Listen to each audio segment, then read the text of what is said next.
আমি শুনেছি পার্শ্ববর্তী কোন এক নারী নাকি তিনি ফেসবুকে স্ট্যাটাস দিয়েছেন আল্লাহর রসুলের বিবি আমাদের আম্মা জান নিয়ে বাজে কথা বলেছেন। যদি হয়ে থাকে তাহলে আমি বলবো তার জন্ম নিয়ে খোঁজ নিয়ে দেখেন, তার মার কাছে তার বাপের কাছে জিজ্ঞাসা করেন। তার মা হয়তো অন্য পুরুষের সাথে জেনা করে তাকে জন্ম দিয়েছে, তার বাপ জানে না। আসতে বলবেন না, জোরে বলেন, জোরে বলেন। তার মাকে খোঁজ নিয়ে দেখেন, তার মাকে রিমান্ডে নিয়ে দেখেন, তার মাকে জিজ্ঞাসা করে দেখেন আপনি এই মেয়ের জন্ম দেওয়ার আগে কোন পুরুষের সাথে শয্যাশায়ী ছিলেন? আপনার স্বামীর সাথে ছিলেন নাকি অন্য কোন পুরুষের সাথে ছিলেন? পার্কে মিলিত হয়েছিলেন না জঙ্গলে মিলিত হয়েছিলেন, না হোটেলে হয়েছিলেন না মোটেলে হয়েছিলেন?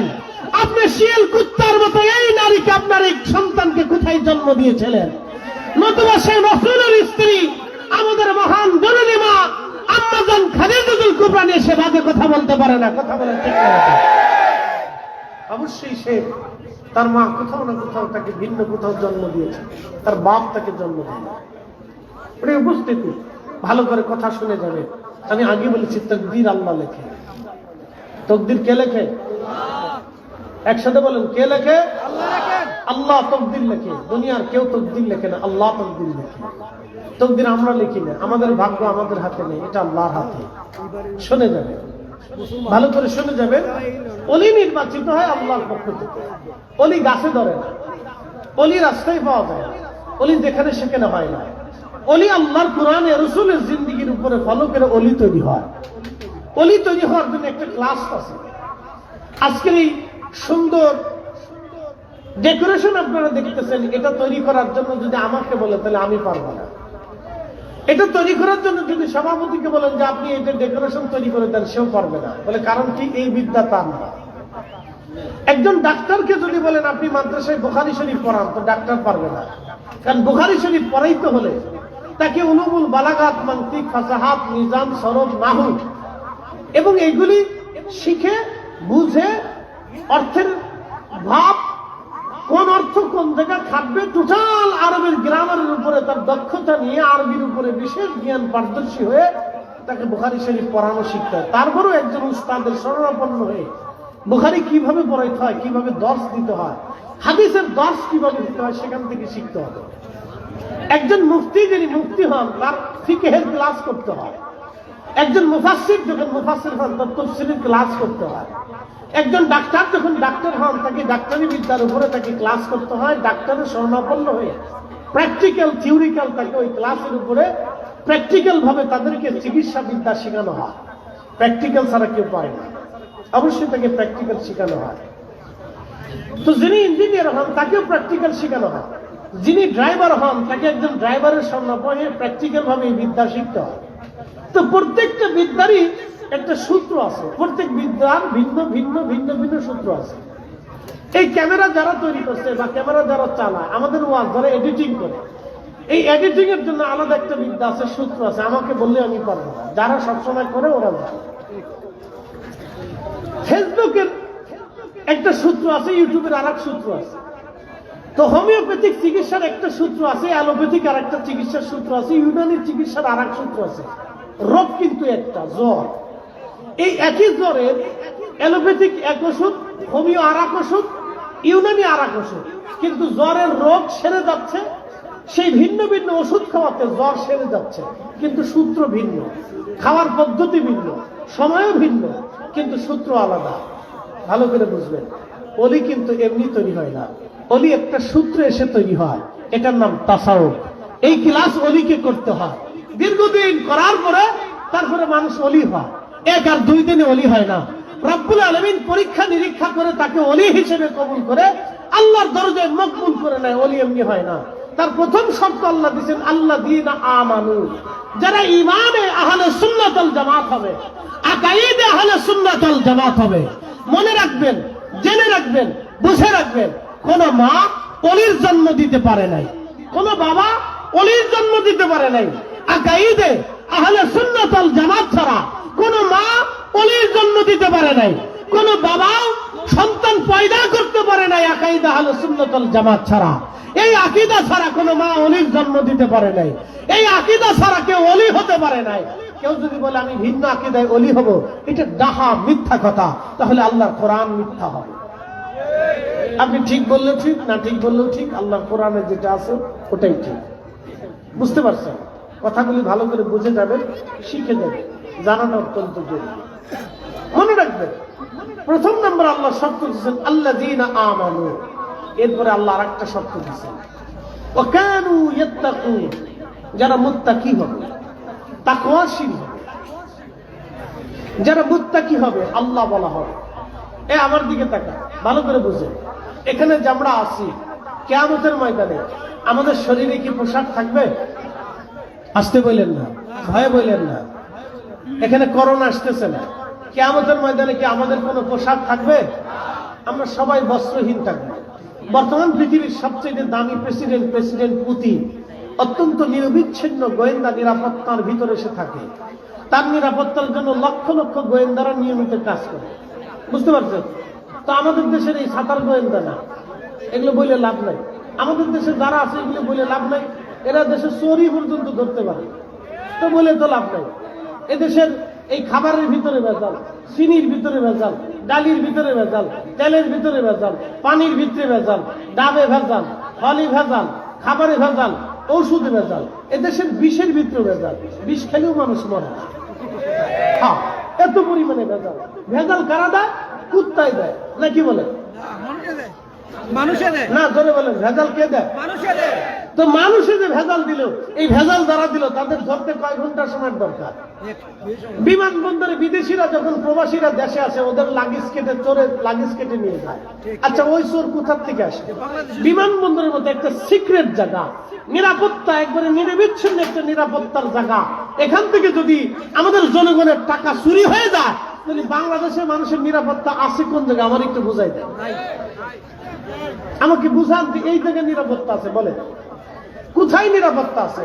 যেখানে বিমানবন্দরের একবারে সিক্রেট স্থানে আমার ব্যাগের ভিতর থেকে তালা ভেঙ্গে চেন কেটে তারপরে চোরে মালপত্র, সোনা দানা, মোবাইল, টাকা পয়সা চুরি করে নিয়ে গেল, ডলার চুরি করে নিয়ে গেল। ভালো করে বুঝে, এই ডলার কে চুরি করলো? কুত্তাই নিয়ে গেল, তো মানুষই তো নিছে। তাহলে বিমানবন্দরের ভিতরে যায় কারা? যারা থাকে তারা চুরি করে। এই কথা বলবেন, আসতে বলবেন, যারা বলে যারা থাকে ওরা চুরি করে। তাহলে এই চোর ধরতে বাংলাদেশের প্রশাসনের কয়দিন লাগে? কয় ঘন্টা লাগবে? কয়দিন সময়ের দরকার? কয়দিন লাগবে বলেন? আমাকে বলেন যে এতদিন দরকার। বলেন বাংলাদেশ এই প্রশাসন ডিভিশন যারা আছে তাদের এই চোর ধরতে কতদিন লাগবে? তাহলে ওদেরকে কারা সাহায্য করলো, সহযোগিতা করলো?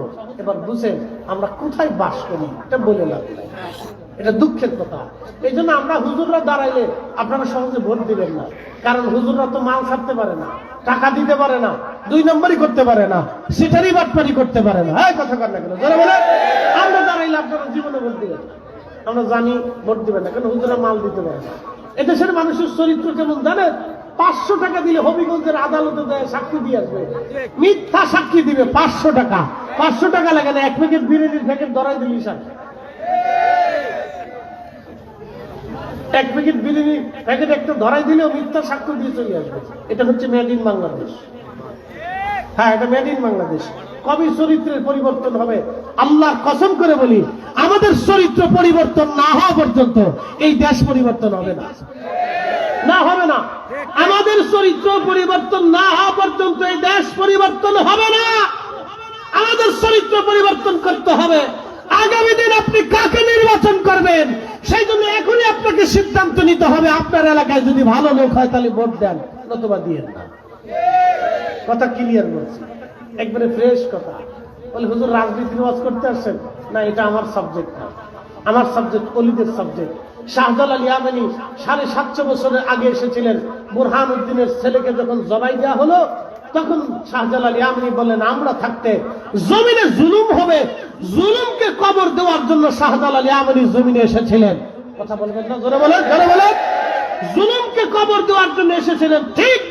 উনি এসে জুলুমকে কবর দিয়েছিলেন, জুলুমকে মাটির সাথে দাফন করেছিলেন। এদেশের দুর্নীতির কারণে 5 লক্ষ শিশু রাস্তা দিয়ে ঘুরে, যাদেরকে বলা হয় পথ শিশু।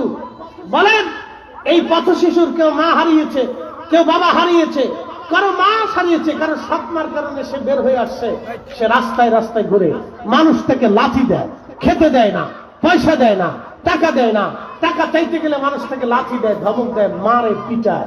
বলেন প্রতিনিয়ত 5 লক্ষ শিশুর সাথে এ দেশ বেইমানি করতেছে। 5 লক্ষ শিশুর সাথে প্রতিদিন এদেশের জাতিসত্তা তাদের সাথে জুলুম করতেছে। ওরা ঠান্ডার ভিতরে ঘুমায়, ওরা না খেয়ে থাকে। আমাদের দেশের রাজনীতিবিদেরা আজও পর্যন্ত কোনো পার্লামেন্টের সামনে দাঁড়ায় বলে নাই যে এই 5 লক্ষ শিশুর নিরাপত্তা আগে দিতে হবে। এদেশের যত আলেম ওলামা আছে আজও পর্যন্ত কোন আলেমের দল, কোন ইসলামিক দল পার্লামেন্টের সামনে যায় লক্ষ লোক দাঁড়ায় বলেন এই 5 লক্ষ শিশুর নিরাপত্তা আগে দিতে হবে, নতুবা আমরা এই পার্লামেন্টের দরজা ছাড়বো না। সবাই যার যার দলের জন্য ছাড়ে, নিজের দলের লোক অ্যারেস্ট হয়ে গেলে সেই দলের নেতার জন্য রাস্তায় দাঁড়ায় মিছিল করে। কিন্তু আজও পর্যন্ত এদেশের আসিয়া ধর্ষিত হয়েছে, আসিয়ার পরে আজও পর্যন্ত শত শত নারী এদেশে ধর্ষিত হয়েছে, আজও পর্যন্ত বিচার হয় নাই। তাদের জন্য আজও পর্যন্ত আমরা কেউ রাস্তায় দাঁড়াইতে পারি নাই। কথা বলেন না কেন? ঠিক না বেঠিক? হুজুর এই ওয়াজ করার জন্য আপনি আসছেন? হ্যাঁ, এটার জন্য আমি আসছি। শাহজালাল রহমতুল্লাহ এটাকে দাফন করার জন্য এসেছিলেন। সিফা সালাম নাসিরউদ্দিন রহমতুল্লাহ তলোয়ার ধরেছিলেন জালিমকে হত্যা করার জন্য, জুলুমকে ধ্বংস করার জন্য। এই কথা বলেন না কেন? তাকে ধ্বংস করার জন্য ওনারা এসেছিলেন। অলিরা এমনি আসে নাই। অলিরা মনে করছেন মিঠা মিঠা মিঠা মিঠা জিকির করানোর জন্য অলিরা এসেছিল। না না, শুধু মিঠা মিঠা জিকিরের জন্য অলিরা আসে নাই। অলিরা শুধু মিঠা মিঠা সিন্নি আর তাবারক খাওয়ার জন্য অলিরা দেশে আসে নাই। অলিরা এসেছিলেন জালিমকে ধ্বংস করার জন্য, জুলুমকে মাটির নিচে পুঁতিয়ে ফেলার জন্য। কিন্তু দুর্ভাগ্য, আপনারা অলিদের আসার কারণটাই বুঝতে পারলেন। অলিদের আসার কারণটাই বুঝতে পারলেন না যে অলিরা কেন এসেছে। বুঝতে পারছেন কেন এসেছিলেন? এই কারণটাই বুঝতে পারলেন। প্রিয় উপস্থিতি হাজিরিন, অনেকগুলি কথা আপনাদের সামনে বলে ফেললাম, ভালো করে বুঝে যাবেন আপনারা। আমার দেশে কোনো সমস্যা নাই, আমার দেশের একটা সমস্যা, সেটার নাম দুর্নীতি। এই দুর্নীতি যদি মাটির নিচে আমরা দাফন করতে পারতাম, এই দুর্নীতি যদি কবর দিয়ে একবারে কবরের মধ্যে পুঁতে এরপরে সরিষা ছিটাইয়া পানি ঢেলে যদি আমরা আসতে পারতাম, তাহলে আমার দেশ সামনে দেশ হতো। আমার দেশ থেকে মাত্র 6 বছর আগে স্বাধীন হলো মালয়েশিয়া। আজকে দেখেন তারা পৃথিবীর সাথে চ্যালেঞ্জ দেয়। এত বড় উন্নত একটা দেশ, যাদের দেশে গেলে আমাদের দেশের মানুষেরা সেই দেশে চাকরি করে। তো শুধু চাকরি করে, একটা ভিসার জন্য দিনের পর দিন, মাসের পর মাস ঘুরে বেড়া যে মানুষের একটা ভিসা পাই কিনা। বুঝতে পারছেন? আমাদের দেশ থেকে মাত্র 6 বছর আগে তারা স্বাধীন হলো। কই, তাদের দেশে তো ইসলাম চলে যায় না। তাদের দেশে তো হিন্দু, বৌদ্ধ, খ্রিস্টান, মুসলমান একসাথে বসবাস করতেছে। হিন্দু মন্দিরে পূজা করতেছে, বৌদ্ধ তার প্যাগোডায় পূজা করতেছে, খ্রিস্টান তার চার্চে উপাসনা করতেছে, মুসলমান ঠিক মসজিদে নামাজ পড়তেছে, নামাজ পড়ার পরে মুসলমানরা মিলাদও পড়তেছে, মিলাদ পড়ার পরে মুসলমানরা তাবারকও খাচ্ছে, আজানের আগে ও দেশে দুরূদ সালাম কোরআন শরীফ তেলাওয়াত আছে। তাদের দেশে তো ধর্ম চলে যায় না, শুধু আমাদের দেশেই আসলে আজানের আগে দুরূদ পড়লে ধর্ম চলে যায়। এই কথা কেন যারা বলে আমাদের দেশে, তাদের দেশের রাষ্ট্রীয়ভাবে ব্রুনেইতে, ইন্দোনেশিয়াতে, ফিলিপাইন্সে, মালয়েশিয়াতে রাষ্ট্রীয়ভাবে রাজারা, বাচ্চারা, প্রেসিডেন্ট, প্রধানমন্ত্রী রাষ্ট্রীয়ভাবে মিলাদুন নবীর র্যালিতে, মিছিলে, দাস্তে, জুলুসে তারা হেঁটে বেড়াচ্ছে। রাষ্ট্রের প্রধান হাঁটতেছে, মন্ত্রী পরিষদ হাঁটতেছে। তাদের দেশে ইসলাম চলে যায় না। আর আমাদের দেশে মিলাদুন নবীর র্যালি বের করলে আর একদল লাঠি ছুটে নিয়ে বসে থেকে গেলে আমরা ইসলাম বাঁচাচ্ছি। আবার ওদেরকে যদি কোনো ঘুষ করে দাওয়াত দিয়ে বাড়িতে নিয়ে সুন্দর করে গরুর গোশত রান্না করে দাওয়াত দেয়, তখন এই ঘুষ করে বাড়িতে কেলিয়ে কেলিয়ে কেলিয়ে কেলিয়ে তখন খাবার খায়। কষ্ট হচ্ছে আপনাদের? উচিত কথাই তো নয় বাজার। গরম ভাতে বিলেই বাজার, ডাল ভাতে কুকুর বাজার। ওদের দেশে ধর্ম চলে যায় না, ধর্ম খালি বাংলাদেশ থেকে চলে যায়।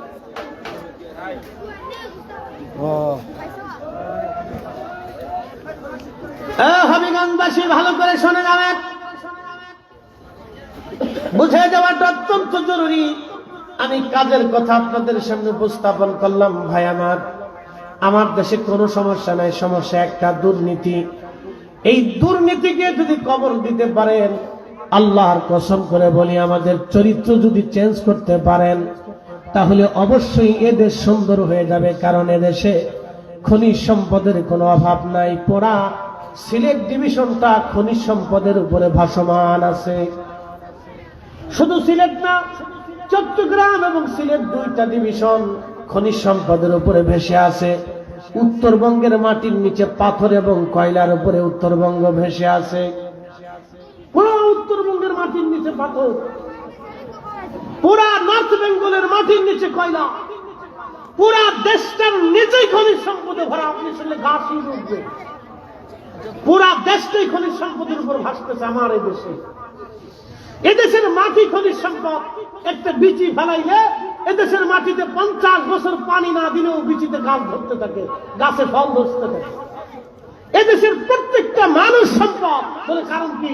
এরা যদি মালয়েশিয়া যায় কঠিন পরিশ্রম করতে পারে, সৌদি আরবের প্রচন্ড গরমের ভিতরে 45 ডিগ্রি সেলসিয়াস তাপমাত্রার ভিতরে আমার দেশের যুবক যদি দেশে পরিশ্রম করে টাকা রুজি করতে পারে, তাহলে আমার দেশে মেয়েরা ছেলে 45 ডিগ্রি সেলসিয়াস তাপমাত্রার ভিতরে দাঁড়িয়ে পরিশ্রম করে টাকা রুজি করতে পারবে। কথা বলেন না কেন? ঠিক না? আমার দেশের প্রত্যেকটা জনগণ সম্পদ, কিন্তু এই জনগণকে সম্পদ বানানো হয় নাই, জনগণকে বোঝা বানানো হয়েছে। কারা বানিয়েছে? দুর্নীতিগ্রস্তরা বানিয়েছে। যারা দুর্নীতি করে এদেশের কোটি কোটি টাকা সুইস ব্যাংক আর বেগম পাড়ায় পাচার করে, ওরা আমাদেরকে অভাবী বানিয়ে রেখেছে, গরিব বানিয়ে রেখেছে, ভিখারি বানিয়ে রেখেছে, মিসকিন বানিয়ে রেখেছে। তাই কথা কর না কেন? ওরা আমাদেরকে মিসকিন ভিখারি বানিয়ে রেখেছে। বাংলাদেশের কোন মসজিদের ইমামের বেতন নাই। মালয়েশিয়াতে যা দেখেন, একটা মসজিদের অন্তত 10টা ইমাম আছে। 10 জন ইমামের বিমাম রাষ্ট্র থেকে আসতেছে, তা হায়ার। মানে আপনাকে কি বলবো, ওই যে আমরা যে দুনিয়া বলি চিল্লেছি, যে চিল্লিয়ে গলা ফাটা, আমাদের দেশের ইমামের বেতন কত? সর্বোচ্চ 10 5,000, সর্বোচ্চ 10,000। সেই 10,000 ইমামের বেতন, ওর চাকরি পাইতে দাম শেষ হয়ে গেছে।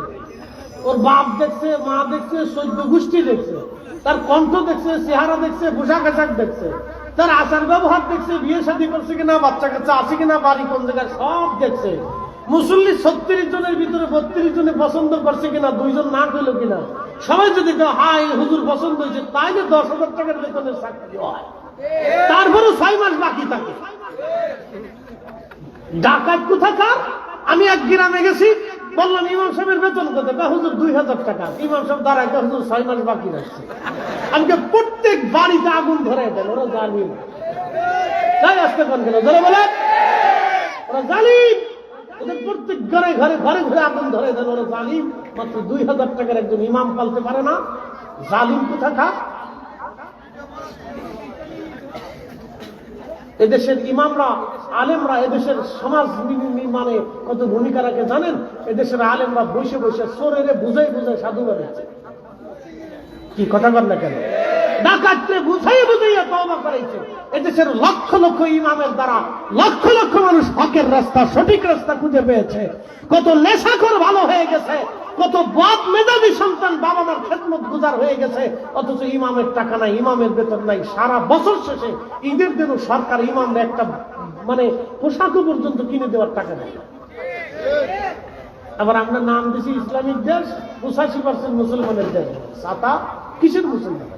লজ্জা করা উচিত, এদেশে লজ্জা করা উচিত। আমার কথা শুনতে তিতে শোনা যাবে ভাই, আমার একবার বাস্তব থেকে বলছি।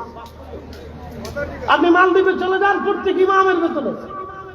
রাষ্ট্র তার ইমামের বেতন, তার চিকিৎসা ফ্রি, তার বাচ্চা কাচ্চার লেখাপড়া ফ্রি, তার বাসস্থান ফ্রি, তারপরেও তার মাসে মাসে বেতন আসছে। একসাথে কোন আল্লাহু আকবার না হয় না? আরো জোরে বলেন। এই আসতে বলতেছেন কেন? তারপরে কাছে জোরে বলেন। তা আমাদের দেশে এরকম হবে কেন? ইমামের বেতন থাকবে না কেন?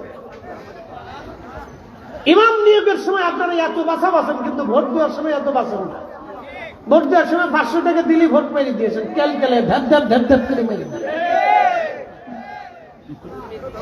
এই কথা ঠিক আছে কিনা? ভোট দেওয়ার সময় তখন আর মানুষ বাঁচেন না। ইমামতির চাকরির সময় ইমামরে বাঁচতে বাঁচতে ইমামের 14 পুরুষের ধান শেষ করে দিচ্ছে, তা মাত্র 10,000 চেয়ে বেতন, কিন্তু চেয়েটা হইল 10,000 টাকা। সারা গ্রামের মানুষ 10,000 টাকা একজন ইমামের বেতন দিতে পারে। একটা বিড়ির দাম কত? সর্বোচ্চ 20 টাকা। 20 টাকা। 20 টাকা। বিড়ি যারা খান তারা বলেন, তো যারা খান না তারাও বলেন, অসুবিধা নেই। একটা বিড়ির দাম তো 10 টাকা, তো একজনে কয়টা বিড়ি খায়? ধরে 10টা, 20টা খায়। এক মনো বিড়ি জিগেছি, বিড়ি চাষা বিড়ি কয়টা লাগে? কখন তো 60টা লাগে। আমি বললাম আপনি মানুষ না জিন, যাই কম বিড়ি লাগবে, ওটা খান। খাইয়ে যদি বেহেস্ত পান তো চেষ্টা করে দেখেন, আর কি করবেন। 60টা বিড়ি লাগে, বুড়ার কি বুড়ার বুড়া চিন্তা করতে হচ্ছে, ও আন্তর্জাতিক খ্যাতি সম্পন্ন বুড়া।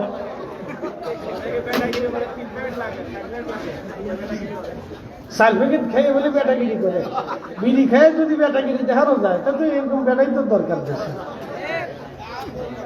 আমার দিকে তাকান, ধরেন একজনে 10টা বিড়ি প্রত্যেক দিন খায়, 100 টাকা বিড়ির পিছনে খরচ হলো, মাসে কত গেল? 3000 টাকা।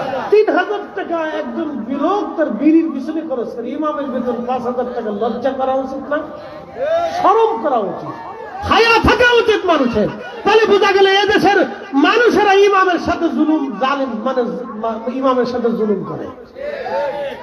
এইবার আসতে ঠিক বললেন, জোরে বললেন না, কারণ ফকেট থেকে পয়সা চলে যাবে ইমামের, এই জন্য জোরে কর নাই। বুঝতে পারছেন? ইমামের সাথে এদেশের বহু মানুষ জুলুম করে, জুলুম করে ইমামের সাথে। ইমামের সাথে জুলুম করে যে জাতি ইমামের সাথে জুলুম করে। সরের আমি ভুটান গেছি, ভুটান শুনে যাবে, ভুটানের জাতীয় বৌদ্ধ মন্দির দেখতে গেছি। জাতীয় বৌদ্ধ মন্দির দেখতে যাওয়ার পরে দেখি বৌদ্ধ ভিক্ষুরা ত্রিপিটক পাঠ করতেছে, একজন বাঁশি বাজাচ্ছে আর একজন ত্রিপিটক পাঠ করতেছে, 4-5 জন মিলে বসে বসে। ওরা বৌদ্ধ ভিক্ষুদেরকে কি পরিমাণে সম্মান করে জানেন? ভিক্ষুরা সামনে আসলে ভিক্ষুদের সামনে একবারে সেজদায় পড়ে যায়। ভিক্ষুদেরকে রাষ্ট্রীয়ভাবে মর্যাদা দিয়ে তাদের বাসস্থান, খাদ্য, নিরাপত্তা, চিকিৎসা ফ্রি দেওয়া হয়। চিকিৎসা ফ্রি, বাসস্থান ফ্রি, খাদ্য ফ্রি, সব ফ্রি ভিক্ষুদের।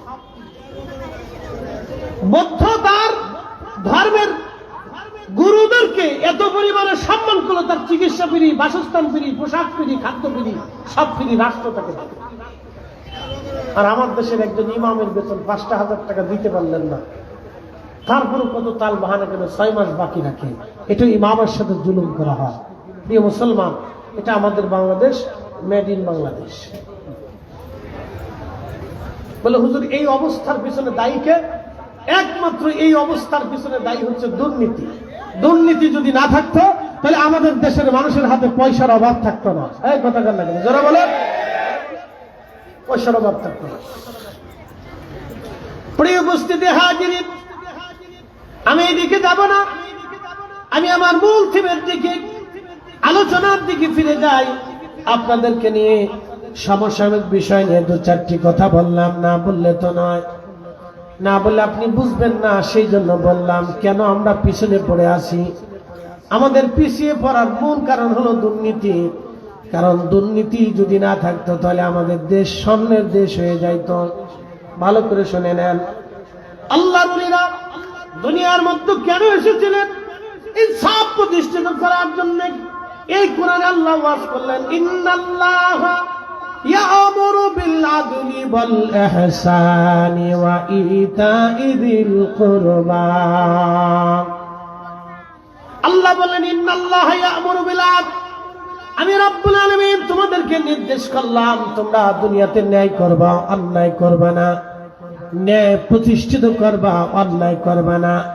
এবং দুনিয়ার মধ্যে তোমরা ইহসান করবা, দয়া করবা, মানুষকে ন্যায় করবা। এই ন্যায়ের ধারক বাহক ছিল ওলিরা। খাজা বাবা আজমিরি ন্যায়ের ধারক বাহক ছিলেন। কাদেরিয়া, চিশতিয়া, নকশবন্দিয়া, মুজাদ্দিদিয়া যারা ছিলেন তারা এই ন্যায়ের ধারক এবং বাহক ছিলেন। তারা এই ন্যায় দুনিয়াতে প্রতিষ্ঠিত করেছিলেন। তারা ন্যায় প্রতিষ্ঠিত করার জন্য ওলিরা এসেছিলেন। সিফা হাসান নাসিরউদ্দিন রহমাতুল্লাহ আলাইহি, ওনার হাতে শুধু তসবিহ ছিল না, ওনার হাতে তলোয়ার ছিল। আসতে বলবেন না, জোরে বলেন। শুধু তসবিহ ছিল না, ওনার হাতে তলোয়ারও ছিল। বলেন এই তলোয়ার কি উনি ভালো মানুষের বিরুদ্ধে খাটিয়েছেন না অন্যায়ের বিরুদ্ধে খাটিয়েছেন? অন্যায়ের বিরুদ্ধে তিনি তলোয়ার চালিয়েছিলেন, ইনসাফের জন্য তিনি তলোয়ার চালিয়েছিলেন, ন্যায়ের জন্য তিনি তলোয়ার চালিয়েছিলেন, এই কালেমার জন্য তিনি তলোয়ার চালিয়েছিলেন, এই ঈমানের জন্য তিনি তলোয়ার চালিয়েছিলেন। কিন্তু হ্যাঁ, ওনার এই তলোয়ার কোন নির্দোষ হিন্দুর বিরুদ্ধে লাগে নাই, কোন নির্দোষ বৌদ্ধের বিরুদ্ধে লাগে নাই, উনার এই তলোয়ার ছিল জালিমের বিরুদ্ধে। কথা বল না কেন, ঠিক না বেঠিক? সেজন্যই আল্লাহর ওলিরা জমিনে এসেছিলেন। আল্লাহ বলেন ইন্নাল্লাহা ইয়া'মুরু বিল আদল, তোমাদেরকে নির্দেশ দিলাম তোমরা দুনিয়াতে ন্যায় করো, ন্যায়ের পক্ষে থাকো, ন্যায়কে সাপোর্ট করো, ন্যায়ের জন্য তোমরা কাজ করো। আল্লাহ আমাদেরকে ন্যায়ের পক্ষে থাকার তৌফিক দিক। সকলে বলে না আমিন। প্রিয় উপস্থিতি হাজিরিন, ভালো করে কথাগুলি শুনে যাবেন। আল্লাহ রাব্বুল আলামিন বললেন আল্লাযীনা আমানু, যারা ঈমানদার হবে। এরপর আল্লাহ বলেন ওয়া কানু ইয়াত্তাকুন, যারা ঈমান অনুযায়ী মুত্তাকি হবে, কিয়ামতের ময়দানে তাদের মূল্য হবে লাহুমুল বুশরা ফিল হায়াতিদ দুনিয়া ওয়া ফিল আখিরাহ, দুনিয়াতেও তাদের জন্য সুসংবাদ, আখিরাতেও তাদের জন্য সুসংবাদ। দুনিয়াতেও তাদের জন্য সুসংবাদ, আখিরাতেও তাদের জন্য সুসংবাদ, যারা দুনিয়াতে ঈমানে এবং আমলে নিজের জিন্দেগি গঠন করবে। ভাই আমার, ভালো করে শুনে যাবেন। হাবিগঞ্জবাসী মনোযোগের সাথে শুনবেন। আমি বলছিলাম কিয়ামতের ময়দানে সবাই বস্ত্রহীন থাকবে। সেই দিন কারো শরীরে কোনো বস্ত্র থাকবে না।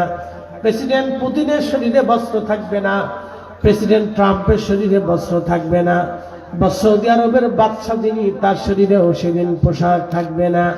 সেই দিন তিনিও পোশাকবিহীন, সবাই আমরা সেই দিন পোশাকবিহীন থাকবো। আমাদের শরীরে সেই দিন কোনো পোশাক থাকবে না। দুনিয়াতে যে সম্পদ নিয়ে মানুষ লড়াই করে, মারামারি, কাটাকাটি, খুন খারাপি করে, এই সম্পদ নিয়ে যারা লড়াই করে কিয়ামতের ময়দানে এই সম্পদগুলি তার পায়ের নিচে পড়ে থাকবে। সেদিন আফসোস করবে, হা, এই সম্পদের জন্য আমি লড়াই করেছিলাম, কিন্তু এই সম্পদ আজকে আমার পায়ের নিচে পড়ে আছে। দুনিয়ার সম্পদের জন্য, জমির জন্য মানুষ খুন খারাপি করে, মারামারি করে। সেই দিন বিরাট হাসরের ময়দান দেখে মানুষ আফসোস করবে, হা, আজকে এত বড় ল্যান্ড জমি পড়ে আছে, কিন্তু আমি কারো দিকে তাকানোর সময় নাই, কেউ আমার দিকে তাকানোর সময় আজকে পাচ্ছে না। আল্লাহ বললেন ইয়াউমা ইয়াকুনুন নাসু কাল ফারাশিল মাবসুস, কিয়ামতের ময়দানে মানুষগুলি বিক্ষিপ্ত পতঙ্গের মতো ছোটাছুটি করবে, দৌড়াদৌড়ি করবে। মানুষেরা পাগল পারা হয়ে দৌড়াবে, প্রচন্ড ঘামে গরমে মানুষের জিহ্বা কুকুরের জিহ্বার মতো ঝুলতে থাকবে, তৃষ্ণায় কাতর হয়ে পাগলের মতো আর্তনাদ করতে থাকবে, আর বলতে থাকবে রব্বুল আলামিন, তুমি আমাদেরকে হাসর থেকে জাহান্নামে পাঠিয়ে দাও। আল্লাহ, হাসরের মাঠ আমাদের আর সহ্য হচ্ছে না, রব্বুল আলামিন আমাদের হাসরের মাঠ থেকে জাহান্নামে ফেলে দাও। আল্লাহ, আমাদের আর সহ্য হচ্ছে না। সেই দিন মানুষ বিক্ষিপ্ত পতঙ্গের মতো দৌড়াবে, ছুটাছুটি করবে, পাগল পারা হয়ে যাবে। ওয়াতাকুনুল জিমালু কাল্লাহিনিল মানফুশ, আল্লাহ রাব্বুল আলামিন বললেন পাহাড় সমূহ সেই দিন ধুলিতেও পশমের মতো উড়ে উড়ে উড়ে উড়ে চলে যাবে। সেই দিন মানুষ পাগল পারা হয়ে যাবে, পাগল পারা হয়ে যাবে মানুষ সেই দিন। আল্লাহ রাব্বুল আলামিনের রাসূল বললেন মা সন্তান বলে যাবে, সন্তান মা বলে যাবে, বাবা সন্তান বলে যাবে, সন্তান বাবা বলে যাবে। তিনটা স্থানে কেউ কারো পরিচয় দেবে না। এক নম্বরে মিজানের পাল্লায় কেউ কারো পরিচয় দেবে না। দুই নম্বরে ডান হাতে বাম হাতে আমলনামা দেওয়ার সময় কেউ কারো পরিচয় দেবে না। তিন নম্বরে ওই ফুলসিরাতের ঘাটে কেউ কারো পরিচয় দেবে না। এই জন্য আপনাদেরকে বলে গেলাম, ভালো করে শুনে নেবেন, ভালো করে জেনে নেবেন। আপনাদেরকে বলে গেলাম, ভালো করে শুনে নেবেন। দুনিয়াতে সম্পদ রেখে যাবেন, কিন্তু হালাল উপার্জনের সম্পদ রেখে যাবেন।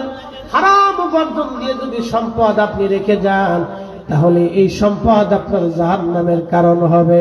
কিয়ামত বড় কঠিন হবে, বড় বিভীষিকাময় হবে। আল্লাহর কোরআনে আল্লাহ বলেন, তারুজুল মালাইকাতু আর-রূহু ইলাইহি ফি ইয়াউমিন কানা মিকদারুহু 50 আলফা সানা। দুনিয়ার 50,000 বছর এক জায়গায় করলে যত বড় হবে, হাসরের একটা দিন হবে তত বড়। আল্লাহ রাব্বুল আলামিনের রাসূল বললেন, সেই হাসরের ময়দানে এক শ্রেণীর বান্দাকে আল্লাহ আরশে মুআল্লার নিচে জায়গা দিয়ে দেবে। নূরের মিম্বরে নূরের চেহারায় তারা থাকবে। তারা কারা? সাহাবীরা। আল্লাহ রাসূলের সাহাবীরা বলেন, ইয়া রাসূলুল্লাহ, তারা কারা? নবীজি বললেন, সাহাবীরা রে, তাদের এই মর্যাদা দেখে অন্যান্য নবীরা পর্যন্ত ঈর্ষা করবে, শহীদরা পর্যন্ত ঈর্ষা করে বলবে, রব্বুল আলামিন, তোমার কালেমার জন্য যুদ্ধ করতে যে আমরা শহীদ হয়েছিলাম, আল্লাহ, এরা কারা? আরশে মুআল্লার নিচে নূরের মিম্বরে নূরের চেহারা এরা বসে আছে, এরা কারা? আল্লাহ জবাব দিবে, আমার বান্দারা, হাসরবাসী নবীরা, শহীদরা, এরা হলো তারা যারা দুনিয়াতে একজন আরেকজনকে আমি আল্লাহর জন্য ভালোবেসেছিল। এরা যারা দুনিয়াতে একজন আরেকজনকে আল্লাহর জন্য ভালোবেসেছিল। সুম্মা তারা, এরপরে নবী তেলাওয়াত করলেন, আলা ইন্না আউলিয়া আল্লাহি লা খাউফুন আলাইহিম ওয়ালা হুম ইয়াহজানুন।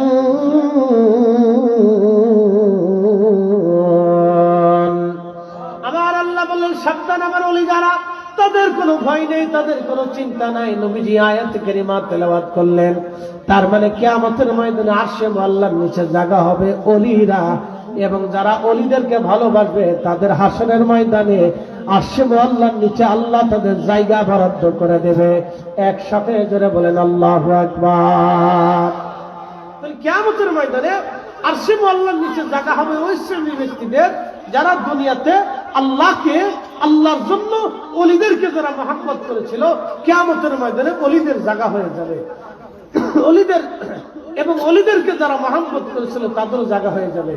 আর এক শ্রেণীর বান্দা কিয়ামতের ময়দানে আরশে মুআল্লার নিচে তার জায়গা হবে।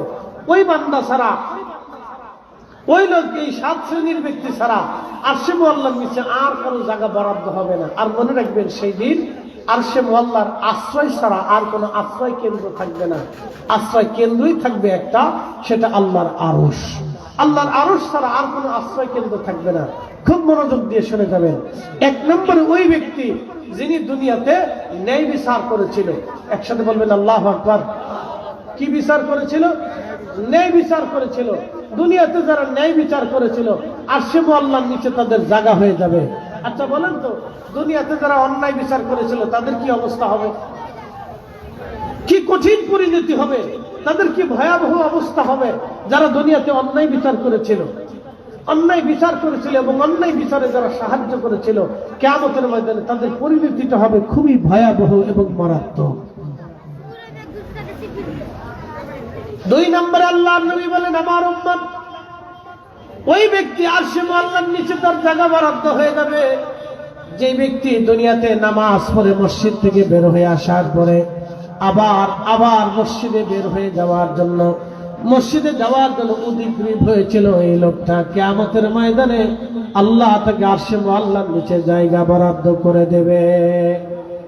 1 নম্বর ওই ব্যক্তি যিনি ন্যায় বিচার দুনিয়াতে করেছিল। 2 নম্বর ওই ব্যক্তি যিনি নামাজ পড়ে মসজিদ থেকে বের হয়ে এসেছিল, আবার মসজিদে যাওয়ার জন্য উদ্গ্রীব হয়ে থাকতো, অর্থাৎ তার দিনটাকে মসজিদের সাথে ঝুলিয়ে রাখতো।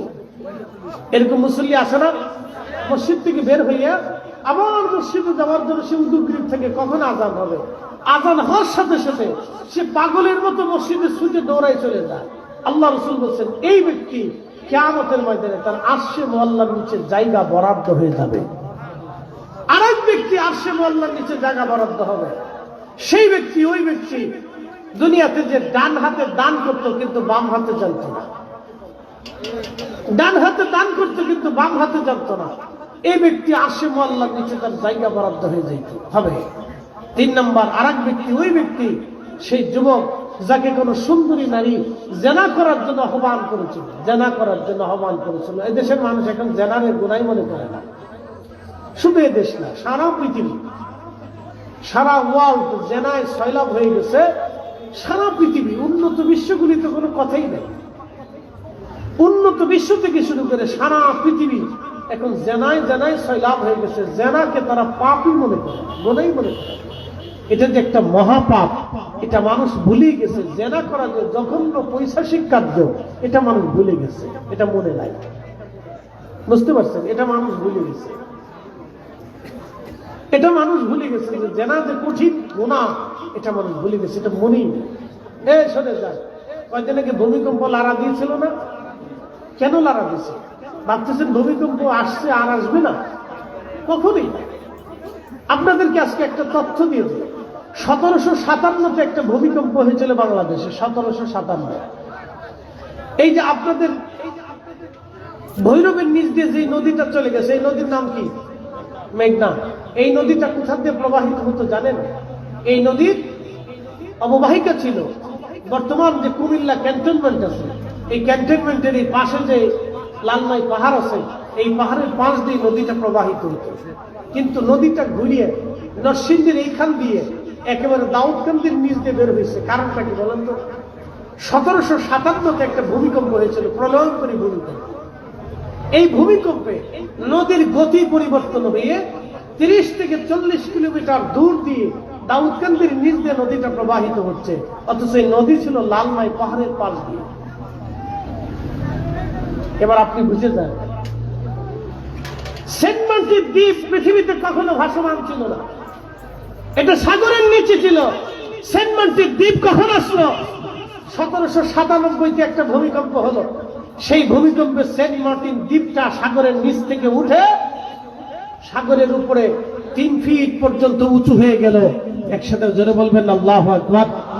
না হয় না, আরেকটু জোরে বলেন আল্লাহু আকবার। বলেন, সে রব আছে না নাই? বলি কি মনে হচ্ছে ভূমিকম্প আসবে না? বিজ্ঞান বলেছে ভূমিকম্প বাংলাদেশে আর একটা আসবে। 14 কোটি মানুষ ভূমিকম্পের আওতার ভিতরে থাকবে। 1 কোটি মানুষ ক্ষতিগ্রস্ত হবে সরাসরি। 1 কোটি মানুষ সরাসরি ক্ষতিগ্রস্ত হবে। শুধু রাজধানীতে মানুষ মারা যাবে 50 লক্ষ আপ। 1 কোটি মানুষ ভূমিকম্প সরাসরি ক্ষতিগ্রস্ত হবে। কোটি কোটি মানুষ আহত হবে। হাত হারাবে, চোখ হারাবে, পা হারাবে, কান হারাবে, দেহ হারাবে, বিকলাঙ্গ হবে, ল্যাংড়া হবে, বোবা হয়ে যাবে, কানা হয়ে যাবে। কোটি কোটি মানুষ এরকম বিকলাঙ্গ হয়ে যাবে। সেই ভূমিকম্পটা বাংলাদেশের জন্য অপেক্ষা করতেছে। বলে কেন আসে ভূমিকম্প? আপনাদেরকে বুঝাই। 14টা কারণে ভূমিকম্প আসে। 14 কারণের এক কারণ হচ্ছে দুনিয়াতে যখন জেনা সয়লাভ হয়ে যাবে, প্রচুর পরিমাণে জেনা হবে, ব্যভিচার হবে, পরকীয়া আসবে। কঠিন এই জেনার কারণে আল্লাহর আসমান থেকে গজব আসবে। নবী বললেন, তাসবিহ দানা ছিঁড়ে গেলে যেইভাবে একটার পর একটা top top top top top top করে পড়তে থাকে, আল্লাহর আসমান থেকে এরকম বালা গজব আসতে থাকবে। আমাদের বাংলাদেশে 18 কোটি মানুষের ভিতরে কয় কোটি মানুষ সুস্থ আছে আমাকে একটু দেখান তো। বলেন যে এত কোটি মানুষ সুস্থ আছে আমাকে বুঝান। এদেশের ঘরে ঘরে ডায়াবেটিস, ঘরে ঘরে প্রেশার, ঘরে ঘরে হার্টের রোগী, ঘরে ঘরে কিডনি রোগী, ঘরে ঘরে লিভার পাশা রোগী, ঘরে ঘরে নানান জটিল কঠিন রোগে আক্রান্ত রোগী, ঘরে ঘরে হাজারে হাজারে লাখে লাখে কোটি কোটি মানুষ অসুস্থ। বলবেন হুজুর কারণ কি? এই যে রোগ আসে, এই রোগগুলি আল্লাহর পক্ষ থেকে একটা বালা, ওটা আসমান থেকে আসছে। আল্লাহ নিজে জোর করে চাপাই দেন নাই, আমরা এটা আল্লাহর কাছ থেকে চেয়ে নিছি। এই কোরআন আল্লাহ বলছেন, যাহারাল ফাসাদ ফিল বাররি ওয়াল বাহরি বিমা কাসাবাত আইদিল নাস। এ মানুষ, আমি তোমাদের উপর গজব চাপাই না, তোমরা আমার কাছ থেকে গজব চেয়ে নাও। আল্লাহ গজব চাপান না, মানব জাতি গজব চেয়ে না। বলে গজব কেন আসে? এটা মানুষের 2 হাতের রুজি। মানুষ গজবের জন্য কাজ করে, আমি আল্লাহ মানুষের জন্য গজব চাপিয়ে দিই। মানুষ গজবের জন্য কাজ করে, আল্লাহ গজব চাপিয়ে দেয়। কিন্তু বলবেন হুজুর তাহলে গজব আসলো না কেন? 2 কারণে গজব আসে না। 1 নাম্বার কারণ, জমিনের কোথাও না কোথাও আল্লাহর ওলিরা বসে থাকে। একসাথে জোরে বলবেন আল্লাহু আকবার। না হয় না, যেমনি বলতেছেন মনে হচ্ছে যে আপনি দুর্বল। জোরে বলেন, একসাথে বলেন আল্লাহু আকবার। কারা থাকে? ওলিরা। জোরে বলেন কারা থাকে? জোরে বলেন কারা? জোরে বলেন কারা? আচ্ছা, এই শায়েস্তাগঞ্জের ভিতরে কত লক্ষ মানুষ হবে? হ্যাঁ, বলতে পারবেন? আপনাদের এই এলাকার ভিতরে কত লক্ষ মানুষ হবে? ভোটার কত আছে আপনাদের এই থানায়? এই ইউনিয়নে ভোটার কত? ইউনিয়নে 50,000 ভোটার আছে। ভোটার বাদ দিয়ে আমি আরো 50,000 দিলাম, 1 লক্ষ মানুষের বসবাস ধরে। আচ্ছা বলেন তো, এই 1 লক্ষ মানুষ যদি ঠিক মতো নামাজে আসতো তাহলে মসজিদ কতগুলি দরকার ছিল? সবাইকে ঠিক মতো নামাজে আসে? সবাইকে ঠিক মতো সত্য কথা বলে? তাহলে বলেন এদেরকে দিয়ে আল্লাহর কি কাজ আছে দুনিয়াতে? এর ভিতরে কিছু সুদখোর আছে, কিছু ঘুষখোর আছে, কিছু দুর্নীতিগ্রস্ত মানুষ আছে, কিছু মানুষ আছে নিজের বোনের জমি 30 বছর বুঝাই দেয়নি। আপন কলিজার টুকরো বোন 30 বছর জমি বুঝাই দেয় না, এরকম বহু মানুষ আছে। অন্যের দোকান দখল করে 20 বছর ধরে খাচ্ছে, দোকান দিয়ে আজও পর্যন্ত দেয়নি। এই লোক দিয়ে আল্লাহর কি হবে বলেন? ইসলামের কি উপকার হবে বলেন? তাহলে ভূমিকম্প কেন আসে না? জমিন তো থাকার কথা না, জমিন তো ভেঙে দেওয়ার কথা। জমিন টিকেই থাকে ওলিদের জন্য। এই কথা কান্না কেন জোরে বলে? জমিন টিকে থাকে কাদের জন্য? ওলিদের জন্য। ওয়াজ যদি বুঝে যান, আমার শানে আউলিয়ার বিষয় ছিল এই কথা টানতে, যে আমি এত দূর পর্যন্ত আপনাদেরকে এই ওয়াজ নিয়ে আসছি, এত দূর পর্যন্ত ওয়াজ নিয়ে আসছি যে আকাশ ভেঙে পাথর পরে আসার কথা ছিল, জমিনে ভূমিকম্প আসার কথা ছিল, দুর্ভিক্ষ চলে আসার কথা ছিল, মহামারী আসার কথা ছিল, মানুষের মেরে মেরে মরে মরে সাইলাব হয়ে যাওয়ার কথা ছিল। কিন্তু মরে না কেন? আর গজব আসে না কেন? আল্লাহর জমিনের কোনায় কোনায় কিছু অলি থাকে। এই অলিরা রাতের গভীরে নির্বিঘ্নে নির্জনে সিজদার মধ্যে পড়ে রবের কাছে কাঁদে, আল্লাহ আপনি গজব দিয়েন না, আল্লাহ ভূমিকম্প দিয়েন না, আল্লাহ আপনি টর্নেডো দিয়েন না, আল্লাহ আপনি বালা দিয়েন না, আল্লাহ দুর্ভিক্ষ দিয়েন না। দুর্ভিক্ষ যদি দেন তাহলে জাতি একসাথে মারা যাবে। আল্লাহ ভূমিকম্প যদি এইভাবে দেন তাহলে জাতি একসাথে ধ্বংস হবে। আল্লাহ দিয়েন না। ওরা গুনাহ করছে, আল্লাহ আমি তো আপনাকে ডাকতেছি, আল্লাহ আপনি দয়া করেন, আপনি মায়া করেন। ওলিরা কান্নাকাটি করে, ওলিদের কান্নার কারণে আল্লাহ হয়তো কিছু সময়ের জন্য আমাদেরকে রুখসত দেয়। নতুবা এই জমিন থাকার কথা না। বলে হুজুর কেন থাকবে না? কয়েকদিন আগে এক ভদ্র মহিলা আমাকে ফোন দিছে, হুজুর একটা মাসালা। আমি বললাম আপনি কেন ফোন দিছেন?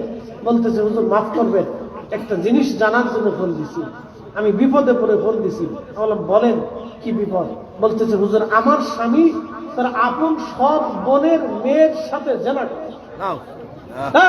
আমার দিকে দেখেন তো, জমিন কেন থাকবে বলুন? দুর্ভিক্ষ কেন আসবে না বলুন তো? আমাকে বুঝান, জমিনে মানুষ কয়জন আছে বুঝান।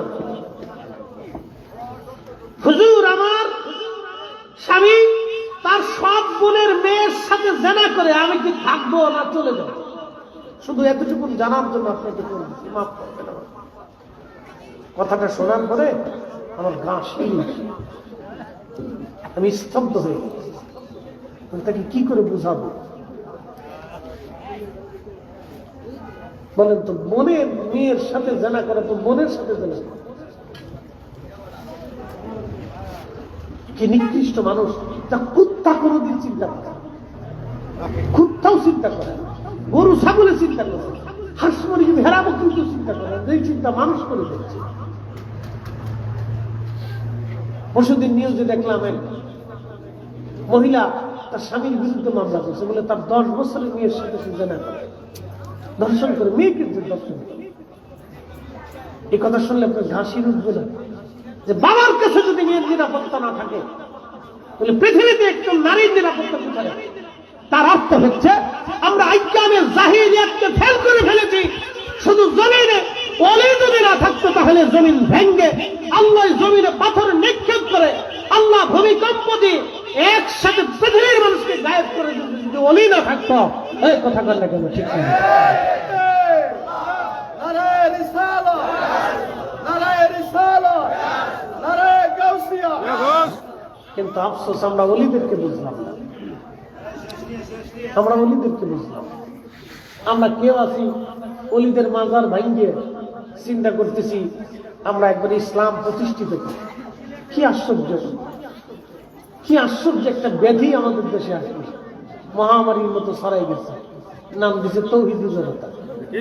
কি আশ্চর্য, কবর থেকে একটা মানুষ উঠাইয়া লাশ কুড়াইতে হবে, এই ইসলামটাকে কে শিখিয়েছে?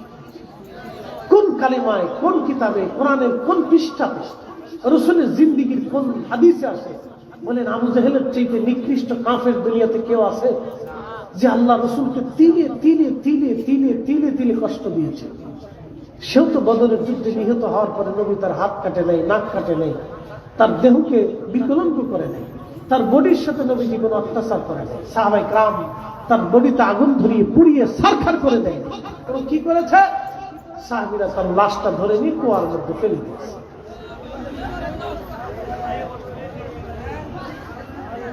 মুসলমান হাজিরিন, পৃথিবীতে ওলি যারা ছিলেন, ওলিরা দেশে ইসলাম প্রতিষ্ঠিত করে গেছেন, ওলিরা দেশে ইসলাম দিয়ে গেছেন। এটা ওলিদের দেশ। আল্লাহ ওলিদের পথে আমাদেরকে চলার তৌফিক দান করুন, জোরে বলেন আমিন। ওলিরা এমনিতে আসে নাই, বিশ্ববিখ্যাত একজন আল্লাহর ওলির জীবনী বলে আমি আপনাদের থেকে বিদায় নিয়ে যাব। ভাই আমার খুব মনোযোগ দেন। আমাদের চারজন ইমাম আছে। একজন ইমামের নাম হানাফি, আরেকজন ইমামের নাম শাফি, আরেকজন ইমামের নাম হাম্বলি, আরেকজন ইমামের নাম মালিকি। একজন ইমামের নাম ইমাম আবু ইদ্রিস আশ-শাফি রাহমাতুল্লাহি আলাইহি। তখন উনি মুসলিম মিল্লাতের খলিফা ছিলেন, খলিফা হারুনুর রশিদ। যদি কোনোদিন মক্কাতুল মুকাররমায় আপনি যান, তাহলে যাওয়ার পরে আপনি দেখবেন মক্কা নগরীতে আরাফাতের মাঠ পর্যন্ত একটা নহর আছে। এই নহরের নাম নহরে জুবাইদা। এই নহরে জুবাইদা 25 মাইল পর্যন্ত 1200 বছর আগে যিনি করে দিয়েছিলেন তিনি জুবাইদা। তিনি খলিফা হারুনুর রশিদ রাহমাতুল্লাহি আলাইহির স্ত্রী। আগে রাজা বাদশা যারা ছিলেন তারা জনগণের কল্যাণে কাজ করতেন। আগে ওলিরা যারা ছিলেন তারা জনগণের কল্যাণে কাজ করতেন। আগে আমিররা যারা ছিলেন তারা জনগণের চিন্তা করতেন, জনগণের কল্যাণে তারা কাজ করতেন। হাজিদের পানির জন্য এই মহিষী নারী তিনি একটা নহর করে দিয়েছিলেন। নহরের নাম নহরে জুবাইদা। প্রায় 1000 বছর পর্যন্ত দুনিয়ার মুসলমান মানুষেরা সেই নহরে জুবাইদার পানি পান করেছে। পৃথিবীতে 1000 বছর ধরে হাজিরা সেই নহরের পানি পান করেছে। আপনি বুঝেন তো 1000 বছরে কত হাজি কবরে ঘুমিয়ে গেছে সেই নহরে জুবাইদার পানি পান করে। তাহলে সমস্ত নেকিগুলি হযরতে জুবাইদা রাহমাতুল্লাহি আলাইহার কবরে পৌঁছায় গেল। সেই নহরে জুবাইদা এখনো আরাফাত পর্যন্ত আছে। ওনার স্বামীর নাম খলিফা হারুনুর রশিদের জামানাতে রোম পার্স এম্পায়ার থেকে, রোম সাম্রাজ্য থেকে রোমান সম্রাট চিঠি লিখলো, ওগো খলিফা মুসলমানদের আমির, আপনাকে বলতেছি শুনে নেন। মুসলমানদের আমির, আমাদের খ্রিস্টান সম্প্রদায়েরা বিশ্বাস করি আমাদের ঈসা আল্লাহর বেটা, আর আপনারা বলেন ঈসা আল্লাহর নবী। ঈসা আল্লাহর বেটা, আমরা খ্রিস্টানরা এটা প্রমাণ করব, আর আপনারা প্রমাণ করবেন ঈসা আল্লাহর নবী। আমি খ্রিস্টান সম্প্রদায়ের পক্ষ থেকে আমি রোম সম্রাট আপনার কাছে আমার দল থেকে বড় বড় যুক্তিবাদী দার্শনিকদেরকে পাঠিয়ে দিলাম। এই মুনাজারাটা, এই বহসটা আমার দেশে হবে না, এই বহসটা ইরাকের বাগদাদে আপনার দেশেই হবে। আপনার দেশের মধ্যে যদি কোনো বিজ্ঞ লোক থেকে থাকে তাহলে আমার বিজ্ঞ লোকের সামনে আপনারা মুনাজারায় বসান। চ্যালেঞ্জ দিলে তো কে? মুসলিম এম্পায়ারকে চ্যালেঞ্জ দিলেন রোমান এম্পায়ার। মুসলিম সাম্রাজ্যের যিনি প্রধান খলিফাতুল মুসলিমিন হারুনুর রশিদকে চ্যালেঞ্জ দিলেন রোমান সম্রাট প্রধান, তিনি চ্যালেঞ্জ দিয়ে যুক্তিবাদী দার্শনিক জ্ঞানী পণ্ডিতদেরকে রোম দেশ থেকে তিনি ইরাকের বাগদাদে পাঠিয়ে দিলেন। বলেন এখন যদি বহস না হয় তাহলে মুসলমান লজ্জায় পড়ে যাবে। তো ঠিক তখনই খলিফা হারুন রশিদ তিনি দ্রুত গতিতে বোর্ড করলেন। তিনি তার মন্ত্রী পরিষদ সভাসদদেরকে নিয়ে বসে গেলেন। আগের রাজা বাদশারা দেশের ক্রান্তি লগ্নে বড় বড় আলেম ওলামা জ্ঞানী বুদ্ধিজীবীদেরকে নিয়ে বসতেন। এটা আমাদের দেশে নাই। আমরা যদিও বলি গণতন্ত্র, তো গণতন্ত্র হলে আমাদের দেশের বড় বড় ইউনিভার্সিটির প্রিন্সিপাল যারা আছে, ভাইস চ্যান্সেলর যারা আছে, অধ্যক্ষ উপাধ্যক্ষ আছে, বিভিন্ন বিষয়ের উপরে পারদর্শী যারা আছে, বড় বড় বীর মাসিক যারা আছে, আলেম ওলামা আছে, রাষ্ট্র তাদেরকে নিয়ে বসাই উচিত ছিল যে আমরা রাষ্ট্র কিভাবে চালাবো আপনারা সিদ্ধান্ত দেন। কিন্তু দুঃখের বিষয় আজও পর্যন্ত স্বাধীনতার পর থেকে এই পর্যন্ত এই বিজ্ঞ লোকদেরকে নিয়ে কেউ রাষ্ট্রপ্রধানরা বসে না। সবাই যার যার দলের লোক নিয়ে বসে থাকে। সেই দিনের খলিফা হারুন রশিদ বিজ্ঞ আলেম ওলামা সব জ্ঞানী গুণীদেরকে নিয়ে বসে গেলেন। দেখেন খলিফা বসে দিয়ে বললেন, আমাকে আপনারা সমাধান দেন, বহস করবেন কি করবেন না। যদি বহস করেন তাহলে বহসের জন্য উপযুক্ত ব্যক্তি কে আছে, আর যদি বহস না করেন তাহলে সেটা বলেন। তো সবাই বলল, খলিফা বহস যদি না করি, আমরা যদি বিতর্ক না করি, তাহলে পৃথিবীতে মুসলমান সারা জীবন মাথা নত করে থাকবে। পৃথিবীতে মুসলমান সারা জীবন মাথা নত করে থাকবে। তাহলে কি করা যায়?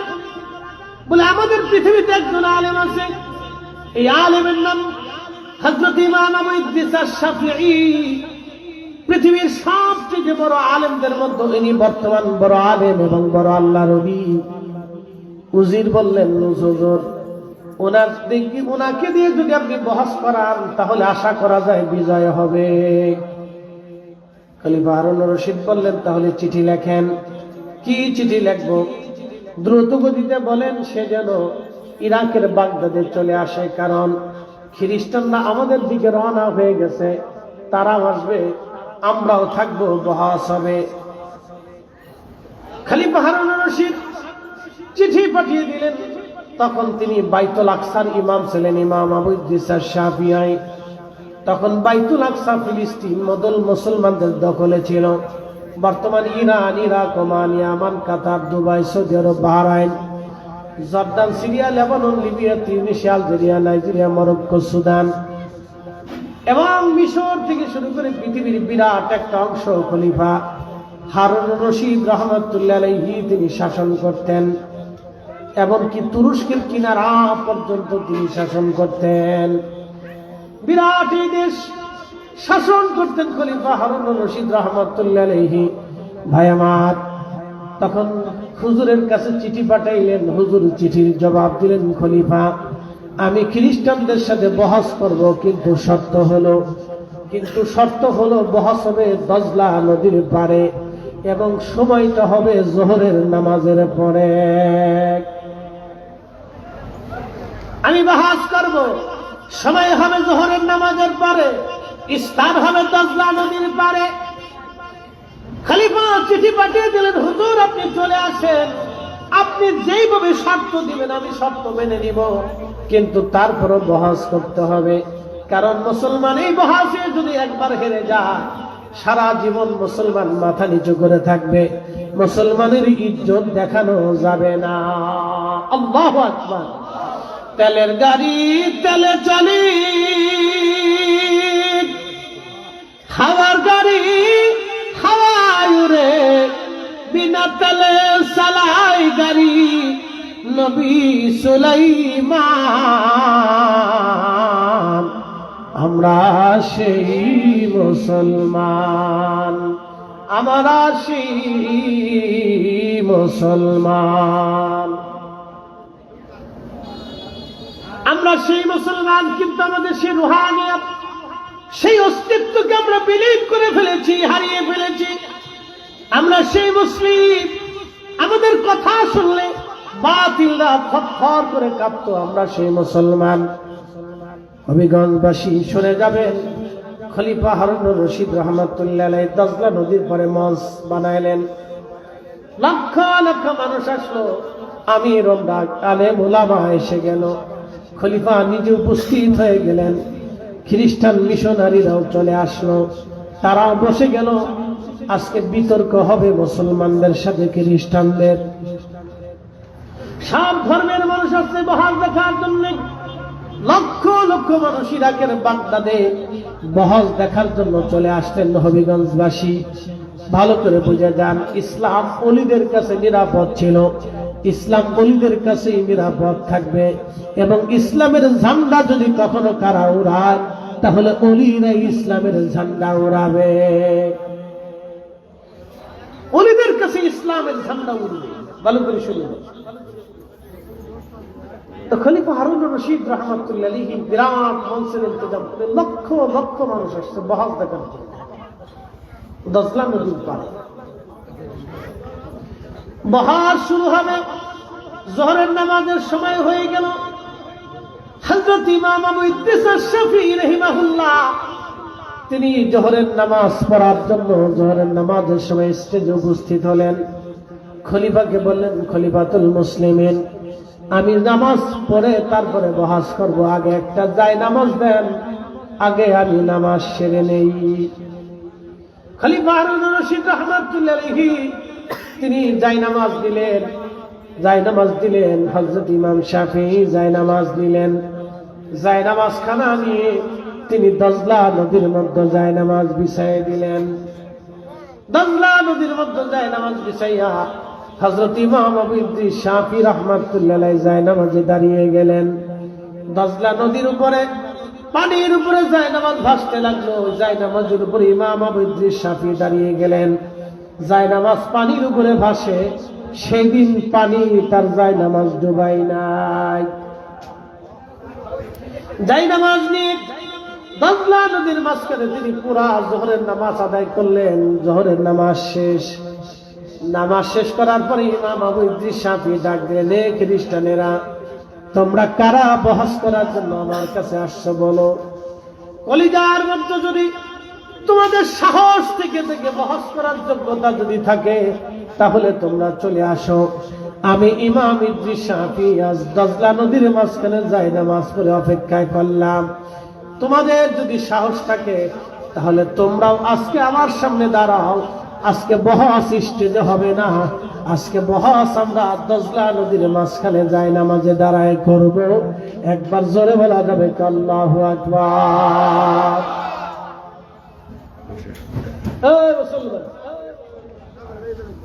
ভালো করে শুনে,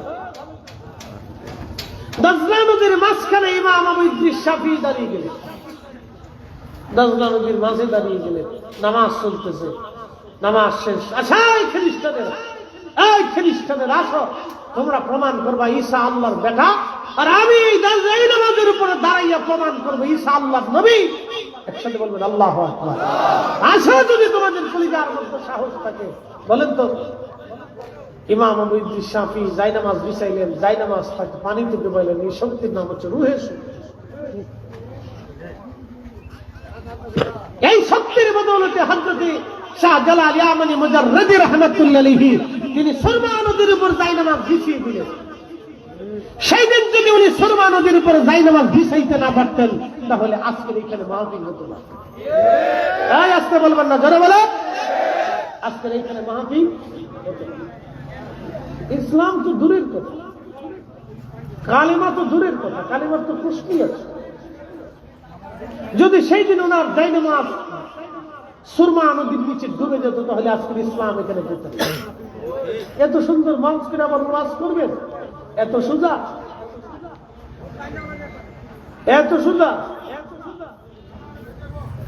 জানতো স্পেনে এত সুন্দর করে একটা মানুষ সাথে একটা ওয়াজ দিয়ে দেখেন তো, স্পেনে জানতো, ডেনমার্কে জানতো, নরওয়েতে চলে জানতো, দেখি পারেন কিনা, ফ্রান্সে জানতো, জার্মানিতে যান, ইটালিতে যান, ইউরোপে সেমজানে আনসেমজানে চলে জানতো, দেখেন পারেন কিনা এরকম একটা স্টেজ সাজানো জানতো, সিলে স্টেজ সাজা এরকম একটা মাহফিল করতে পারেন কিনা।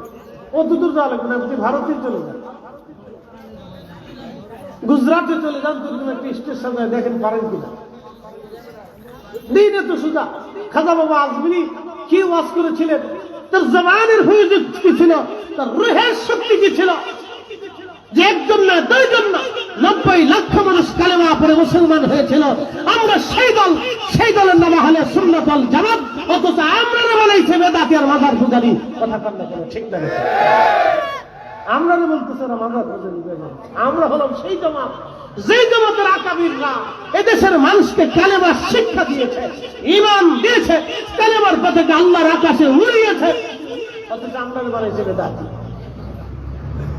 আমরা আজকে তাদের কাছে বেদাত। কি আশ্চর্য! উদর বিন্দি বুদর করে চুরি করছে একজন, সাফাই আরেকজন গাড়ির উপরে।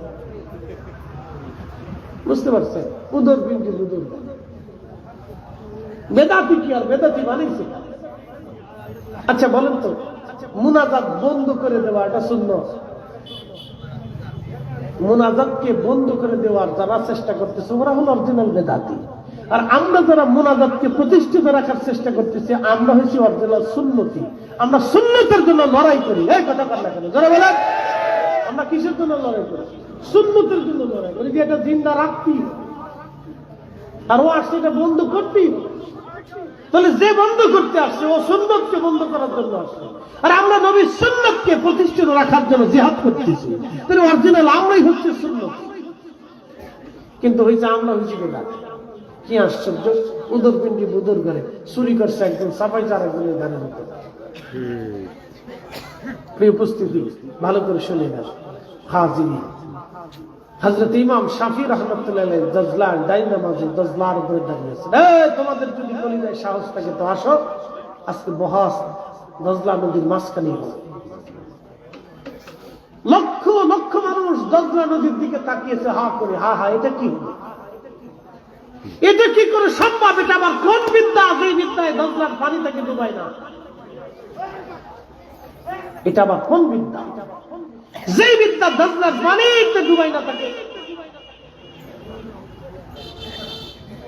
হযরত ইমাম শাফিঈ যখন ডাক দিলেন, খ্রিস্টান মিশনারি যিনি প্রধান ছিলেন, যিনি বহসের প্রধান ছিলেন, তিনি তখন ডাক দিয়ে বললেন, হুজুর আমাদের বহাস লাগবে না, আপনি চলে আসেন, স্টেজে চলে আসেন, আমরা আপনার ওই কালেমা পড়ব যেই কালেমা আজকে আপনাকে এত বড় সম্মানিত করেছে। দজলার পানির উপরে দাঁড়ায়া যেই কালেমা আপনাকে নামাজ পড়িয়েছে, যেই ইমাম যেই কালেমা দজলার পানির উপরে আপনাকে আজকে দায় নামাজ বিছিয়ে থাকার তৌফিক দিয়েছে, সেই ইমান সেই কালেমায় আমাদের দরকার, আমাদের আর বোঝার বাকি নাই। আমরা আপনার কাছে এসে এই স্টেজে আপনার হাতে কালেমা পড়ে আমরা মুসলমান হয়ে আমরা আমাদের আখিরাতের জিন্দেগি ধন্য করার জন্য আসছি। হুজুর আমরা বহস করব না, আপনি দজলা থেকে চলে আসেন। একবার জোরে বলা যাবে কি আল্লাহু আকবার? এরা মুসলমান, এরা ওলি। সেদিন শাহজালাল ইয়ামানি যদি দজলা সুরমায় জাইনামাজ বিছিয়ে না করতেন, সিফা সালাত বসিরউদ্দিন সৈয়দ যদি সেই দিন আওলাদ রাসূল তার আযানে গোরগোবিন্দের প্রাসাদ ভেঙে না পড়তো, তাহলে আজকের এই কালেমা মুসিবত হতো। ও ভাই, ভালো করে বুঝে যান, একজন অলির দরকার। অলি আমরা নির্বাচিত করি। প্রত্যেক 100 বছর পরে একজন মুজাদ্দিদ আসে, একাধিক মুজাদ্দিদ আসে। এই মুজাদ্দিদ আমরা নির্বাচন করি, এটা আল্লাহ নির্বাচন করে পাঠিয়ে দিয়ে তার দিনকে সংস্কার করা। অনেকে বলে ইসলাম চলে গেল। বেটা, ইসলাম কোথায় গেছে? ইসলামকে হালাকু খান বিদায় করতে পারে নাই, চেঙ্গিস পারে নাই। চেঙ্গিসের চাইতে পৃথিবীতে এরকম রক্ত পিপাসু কোনো বাচ্চার জন্মই হবে না। 2 কোটি মানুষ হত্যা করে ফেলেছে সেই জমানাতে। আপনি বুঝতে পারতেছেন, এই জমানা না সেই জমানাতে। এই জমানাতে একটা পারমাণবিক বোমা ফেলে দিলে তো 2 কোটি মানুষ মারা যাবে, কিন্তু সেই জমানাতে চেঙ্গিস খানের মতো লড়াকু আর খাওয়ারিজম রাজধানী যেই দিন চেঙ্গিস দখল করলো 3 দিন পর্যন্ত হত্যাযজ্ঞ করেছিল। 12 লক্ষ মুসলমান 3 দিনে হত্যা করেছিল। কিন্তু খাওয়ারিজম এখনো আছে, সেই শহরে এখনো আছে, সেই শহরে কালেমার আযান এখনো হয়, কিন্তু চেঙ্গিসের সাম্রাজ্য নেই। ইসলামকে যারা বিদায় দিতে এসেছিল তারা বিদায় হয়েছে, ইসলাম আছে। সুন্নাতকে যারা বিদায় দিতে আসবে তারা বিদায় হবে। তাহলে সুন্নাত ওয়াল জামাত কিয়ামত পর্যন্ত জমিনে টিকে থাকবে। হাত উঁচু করে বলেন ঠিক না?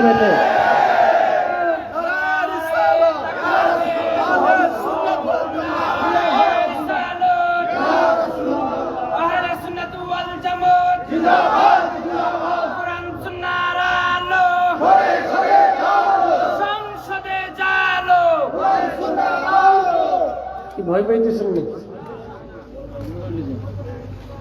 সংসদে কোরআন সুন্নাহ চললে কি খারাপ হবে? সংসদে তো কোরআন সুন্নাহর আইন দরকার। কেন দরকার?